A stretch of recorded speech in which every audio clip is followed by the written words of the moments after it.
Hello my dear friends, welcome to Golu channel.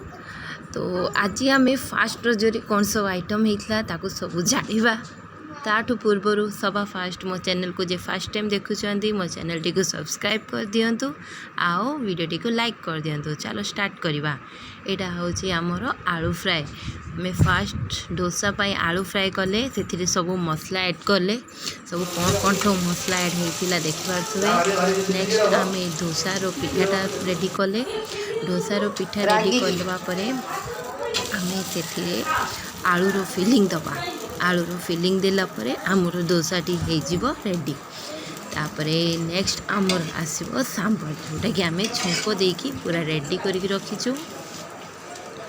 तापरे आमर से साइड हूँ आमर नड़िया चटनी जोटा कि पूरा रेडी करके रखी देखिए। यहाँ आम हूँ आम नड़िया चटनी आ लंच रे आमर हूँ चिकेन चिकेन भात सालाड साइड रे हल्का टिके ठंडा। बस यहाँ हूँ आमर फास्ट रज। आम यही फास्ट रज टी सेलिब्रेट करूँ।